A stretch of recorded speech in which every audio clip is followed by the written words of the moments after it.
Alors, mes chers amis, aujourd'hui, on va voir le Zoug Mishnachet, Perek Aleph. Donc, le Zoug, Yehuda ben Tabai et Shimon ben Shattah, qui étaient les élèves de Yoshua ben Prahia et Nitai Arbeli. Yehuda ben Tabai et Shimon ben Shattah. Kiblou même, Yehuda ben Tabai Omer. Alors, le chidouche de Yehuda ben Tabai, il est très intéressant. C'est que Yehuda ben Tabai, ça m'a toujours surpris. Dans les Pirkei Avot, il s'adresse aux Dayanim. Il s'adresse donc au matzav, à des situations donc d'un jugement, et il donne des instructions des conseils, pour que le jugement soit toujours très amiti.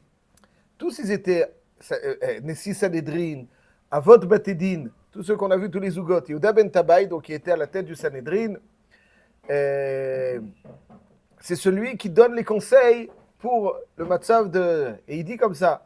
Alors pourquoi, on va voir tout de suite pourquoi Yehuda ben Tabai, il y a une petite explication qu'on peut donner. Pourquoi Yehuda ben Tabai, lui, était soucieux que le jugement se passe de façon très équitable et qu'il mettre tout en place pour qu'il soit émettre la mito. On y revient. Mais en tout cas, voilà ce qu'il dit dans un premier temps. Alta satzmecha keroche adayanim. Alors il faut savoir que dans la halakha, l'un des sujets dans Choshen Mishpat les plus brûlants, c'est l'avocat. Est-ce qu'on a le droit d'avoir un avocat? C'est-à-dire, tu arrives devant le Beddin, tu as des arguments, tu les dis. Je pense que dans les jugements civils, l'avocat, plus il est bon, plus il sait mentir. C'est-à-dire qu'il déforme les situations, il a une capacité rhétorique, il impressionne le juge, il sait faire l'acteur, donc c'est toute une mise en scène qui est là pour impressionner, pour éteindre un petit peu l'éclat de la vérité. C'est son métier. C'est un gros problème. Est-ce que l'avocat a sa place? Alors, évidemment, quelqu'un qui ne sait pas argumenter correctement. Et alors, oui, l'avocat, il est là pour argumenter à sa place, mais dans un esprit de vérité. D'accord? Dans un esprit de vérité. Mais l'avocat, en général, il sait bien souvent que c'est pas fameux, mais il va tout faire pour déformer un petit peu les choses, pour les enjoliver, et puis j'ai le sentiment que la majorité des avocats n'ont pas pour souci que le jugement sort le plus vrai possible, mais qu'il sort exactement, que le verdict leur sera favorable. Donc, pour qu'il lui soit favorable, forcément, il va déformer des choses. C'est pas l'avocat, c'est pas le métier le plus sain, à mon sens. Hein. Et donc, Yehuda ben Tabai dit Alta satzmecha keroche adayanim. Ne sois pas celui qui va chercher à argumenter dans un souci de tourner, de faire pencher la balance en ta faveur. Alta satzmecha keroche adayanim.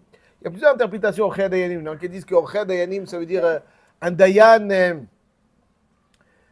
qui se prend pour un grand dayan devant son maître. Il est capable, il va toujours tout de suite dire qui orche, donc d'après ça, horaire, c'est un petit peu, c'est avec aïn ici, mais horaire, ça veut dire, c'est otiot mitchalfot, c'est qu'un dayan grand, c'est de prendre un grand dayan, tu es là pour apprendre, mais le pshat pachout aussi, incontestablement, c'est orche dayanim, celui qui va. Il y a un Rashba, le Rashba dans Chelek Bet, dans le Tshuvot à Rashba, Barcelone, Chelek Bet, Siman Tavdalet, une petite tchouva, il dit, Bimlamet zchut ala nitva lechazek ta'anotav shekvartan me'atzmo, shehu mutar. C'est émet, c'est-à-dire qu'en on dit au Rashba qu'il a permis à quelqu'un de renforcer les ta'anot d'une personne qui a du mal à s'exprimer correctement. Il lui dit, oui, c'est vrai, Aderabé, c'est pas seulement c'est bien, c'est une mitzvah.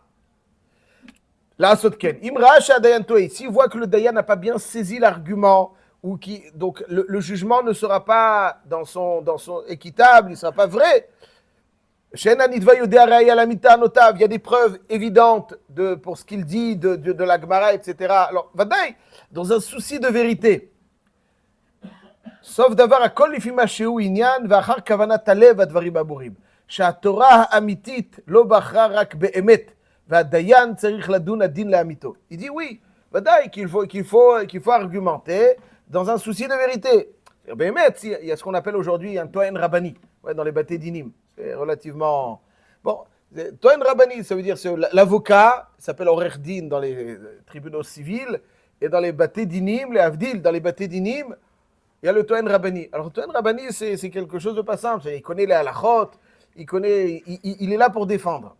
Mais bien évidemment, il ne doit pas chercher à fausser le verdict, à changer des choses, c'est pas shoot pour moi qu'un avocat qu'un avocat dans le civil, il va tout faire pour occulter certaines choses qu'il sait, certaines preuves, les cacher et mettre en relief. Là, le Toen Rabbani, il doit avoir l'Orech Din tel que la Torah le conçoit, c'est doit être quelqu'un qui a le souci d'un verdict vrai autant que celui du Dayan. Donc, le Dayan, il juge, toi, tu ne juges pas. Mais il doit avoir le souci du vrai. C'est ça qu'il dit Yehuda ben Tamay, Al ta'as atzmecha ki orchei dayanim. Commence pas à jouer là-dessus, soit, même si tu argumentes, il faut dire les choses vraies. Ça, c'est ce qu'il dit Yehuda ben Tamay. Là, il s'adresse au Dayan. Il lui dit, quand il commence à argumenter, tu sais qu'il y a un gars, tu le connais, il est sincère, il est intègre. L'autre, c'est un filou. Alors, celui qui est pour toi intègre, tu l'écoutes avec beaucoup d'attention et de crédibilité. Et à l'autre, tout ce qu'il dit, tu lui offres aucune crédibilité. C'est pas bon. Parce que peut-être qu'il a tort. Ils sont venus juger. Peut-être qu'il a tort. Et si tu écoutes un avec plus de crédibilité que l'autre, tu risquerais de fausser le jugement parce que tu n'es pas assez critique envers les arguments de celui qui te paraît plus crédible. Il te dit, Yehuda ben Tabai,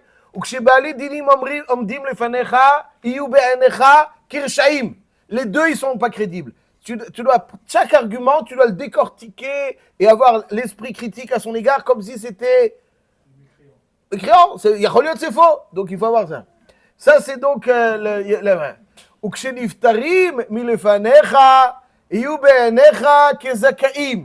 ça, c'est pendant le dioun. Après, quand ils ont ils ont accepté le verdict, ce qui n'est pas une chose simple. Quand il part, il quitte. Les deux, tu dois les voir dans tzadik, comme des tzadikim. Tu ne vas pas dire, ah, celui-là, ouais, il a failli voler. Ah, il ne connaissait pas, il est venu, il a accepté. Ça y est. Et tu dois les voir comme tu ne vas pas avoir un œil négatif sur celui qui a failli prendre de l'argent qui ne lui revenait pas.